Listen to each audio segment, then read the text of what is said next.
Hello जी, राधे राधे, नमस्ते and welcome. कैसे हैं आप सभी? आई होप आप सब अच्छे होंगे, खुश होंगे, स्वस्थ होंगे। Welcome to my new vlog. तो फ्रेंड्स, शाम का समय है ये। शाम का नहीं, दोपहर का ही है। बच्चे स्कूल से आ गए थे तो मैं उनकी ड्रेस वगैरह धुलने के लिए छत पर आई थी। एक दो कपड़ा जो एक्स्ट्रा पड़ा था और उनको भी मैंने वॉश कर दिया है। और आज मैंने है ना किचन वाले कपड़े भी नहीं धुले थे सुबह के टाइम, तो ये भी धुल दिए हैं मैंने साथ के साथ ही। इनको मैं हमेशा अलग ही धुलती हूँ, जो किचन के कपड़े होते हैं रोटी रखने वाले और साफ सफाई करने वाले, अलग अलग ही धोती हूँ सारे कपड़े। तो बस सारे कपड़े मैंने धुल दिए हैं, मशीन में सुखा दिए हैं हल्के फुल्के। और उसके बाद आ गई हूँ मैं नीचे। गर्मी बहुत थी, छत पर चिपचिपी सी गर्मी हो रही है आजकल बरसात के दिनों में।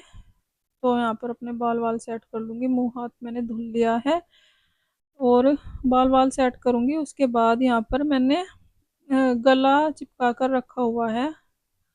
जो मुझे सूट सिलना है लाडो का, इसके स्कूल में फंक्शन है तो उसके लिए ही मुझे सिलना है ये सूट इसका। तो बुकरम वाला गला है जो मैंने प्लेन कपड़े पर चिपका लिया है प्रेस करके। और इधर लाडो पढ़ाई कर रही थी अपनी, तो मैं अपनी बैठ गई हूँ मशीन पर। सिल दूंगी इसका सूट। और कितने दिन से लाडो बोल रही थी कि सूट सिल दो मम्मा, पहले मेरा सूट सिल दो। क्योंकि इसको ऐसा था कि पता नहीं सिलेगा नहीं सिलेगा। और कट करके मैंने रखा हुआ था उसको, वैसे कट कर दिया था, मतलब कि जितना हमारा पल्ले का जो चौड़ाई होती है उस हिसाब से नाप के 2-3 इंच एक्स्ट्रा लेकर उसमें कच्ची सिलाई कर दी थी मैंने सुई से ही। क्योंकि लाइनिंग लगेगी सूट में तो उसमें कच्ची सिलाई करनी थी। और मशीन से मैं सिलाई कम ही करती हूँ कच्ची वाली, क्योंकि वो इकट्ठा सा हो जाता है फिर कपड़ा मशीन से कच्ची सिलाई करने में। और कई लोग तो इतनी परफेक्ट होते हैं कि बिना कच्चा सिलाई के भी सिल लेते हैं लाइनिंग वाला सूट। तो यहाँ पर गला मैंने चिपका लिया था पहले ही। उसके बाद अगले वाला पल्ला ले लिया है, उसके ऊपर वो गला रख दिया है। और बुकरम के साइड साइड ही हमें सिलाई लगानी है। बुकरम के ऊपर एक भी सिलाई नहीं लगानी है, बिल्कुल बराबर में ही सिलाई लगानी है। जितना भी गला है हमारा चारों तरफ से सिलाई लगा लिया। और इसको मैंने सुई से अटैच किया हुआ था, नहीं तो ये खिसक जाता है। तो बस यहाँ पर गला अटैच हो गया है सूट में। अब इसको करेंगे कट। बीच में से हल्का हल्का कपड़ा छोड़ के इसको कट कर लेंगे। देखिए इस तरीके से।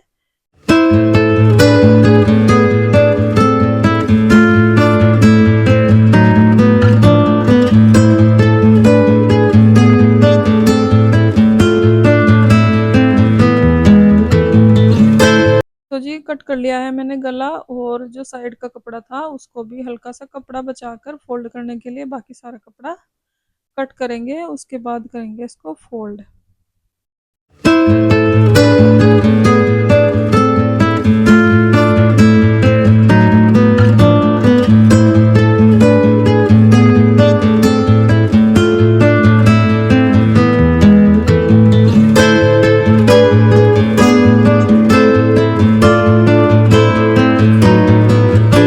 तो जी ये देखिए यहाँ पर मैंने फोल्ड कर दिया है गले को। और इसमें अब लंबी सिलाई करेंगे इसमें फिनिशिंग देने के लिए। बाद में ये सिलाई उधेड़नी होती है, इसलिए लंबे टांके वाली सिलाई लगती है इसमें, जो सबसे लंबी सिलाई होती है मशीन में वो वाली। और बस इसको ऐसे ही चारों तरफ से सिलाई कर देंगे जिससे कि इसकी फिनिशिंग आ जाए और अच्छे से बैठ जाए गला।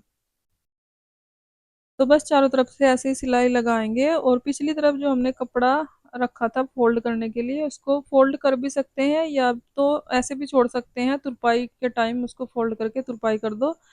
तो मैं मोड़ दूंगी। अभी मैंने मशीन की जो सिलाई है वो लंबे टांकों वाली की हुई है, तो मैंने सोचा चलो मोड़ देती हूँ, नहीं तो फिर ऐसे ही रहेगा। तो पर इसके बुकरम के ऊपर इसको हल्का हल्का फोल्ड करेंगे और सिलाई लगा देंगे।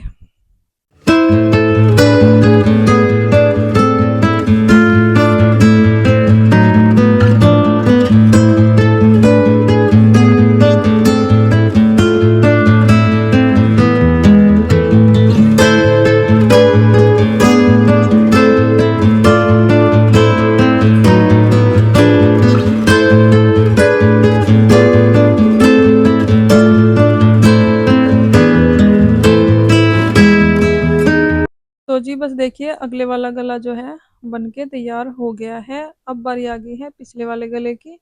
पिछले वाला गला मैंने कट कर लिया था अगले वाले गले को उसके ऊपर रख के, और तिरछी पट्टी ले ली थी एक, तिरछी पट्टी को डबल फोल्ड किया और अटैच कर दिया है। पिछले वाले गले में इतना कुछ खास होता नहीं है तो सिंपल तरीके से बना दिया है। इसको पहले एक सिलाई लगाकर अटैच कर दिया, अब लग रही है इसमें दूसरी सिलाई, और गले की पट्टी जो है उसको खोल के दूसरी सिलाई लगती है। देखिए जैसे मैं लगा रही हूँ बिल्कुल वैसे ही।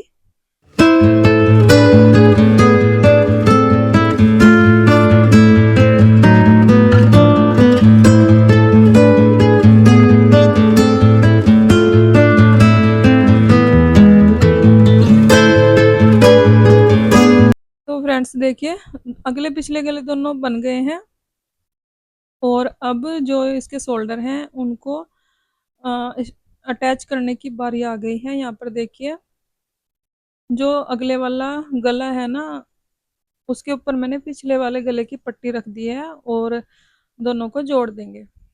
ये बिल्कुल प्रोफेशनल तरीका है, और अगर हम वैसे ही जोड़ देते हैं ना तो वो थोड़ा अलग अलग सा रहता है और उधड़ने का भी डर रहता है। तो 2-3 बार ही सिलाई करके मैंने सिलाई को पक्की कर लिया है, और दूसरी साइड भी ऐसे ही कर देंगे। और अब इस टाइम पर लगाएंगे हम फिटिंग का निशान। हमेशा मैं ऐसे ही लगाती हूँ, गला बना लेती हूँ उसके बाद ही फिटिंग का निशान लगाती हूँ मैं। तो यहाँ पर मैंने सबसे पहले 3 निशान लगाए थे 7-7 इंच के, एक तो सबसे ऊपर और फिर 7 इंच पर, फिर 7 इंच पर। और जो 7 इंच पर मैंने निशान लगाया है ये होता है हमारी कमर का निशान, और ऊपर से जो फिटिंग है फिर वो कमर की फिटिंग में जोड़ देते हैं और फिर चाक वाले निशान पर जोड़ते हैं, तो फिटिंग का निशान सही आ जाता है हमारा। तो फिटिंग का निशान लगाकर उसमें मैंने सिलाई लगा दी है, और यहाँ पर कट करनी है मुझे बाजू। बाजू के लिए मैंने यहाँ पर निशान लगा दिया है, 3-3 इंच के हिसाब से मैं लगाती हूँ। अंदाजे से मैं कभी भी कुछ भी कट नहीं करती हूँ, चाहे मैं सिलाई अंदाजे से कट लगा लूँ, मतलब के कटिंग अंदाजे से नहीं करती हूँ, क्योंकि सारा काम जो है सिलाई का कटिंग से ही होता है। और ये बिल्कुल सिंपल सरल तरीका है जो मैं आप लोगों के साथ शेयर करती हूँ।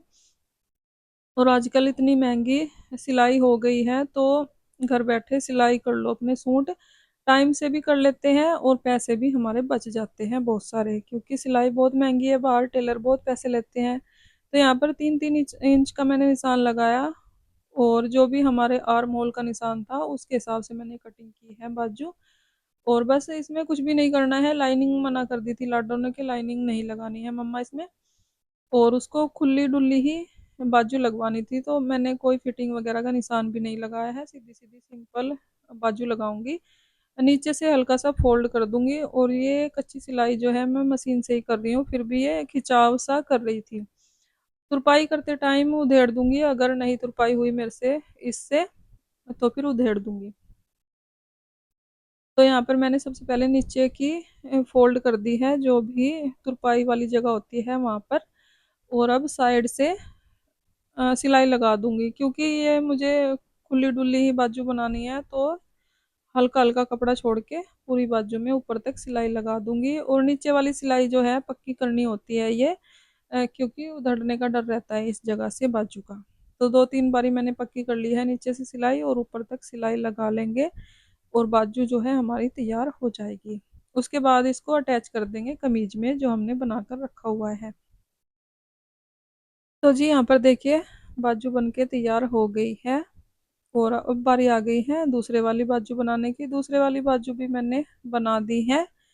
और अब एक चीज मुझे आप लोगों के साथ शेयर करनी है जो कि बहुत ही जरूरी है। जो भी आर्म होल में झोल पड़ता है ना, सलवटें सी आती रहती है, उसके लिए मैं एक जरूरी ट्रिक बताऊंगी मैं आप लोगों को कि वो क्यों आती है और उसको कैसे दूर कर सकते हैं।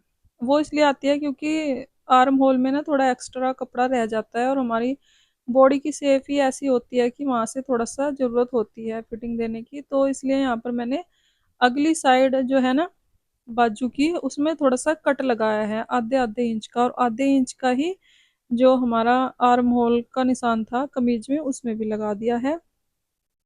तो ये फ़र्क होता है अगले पल्ले में और पिछले पल्ले में, बाजू में भी कट लगता है थोड़ा सा, और क्या नाम, कमीज में भी।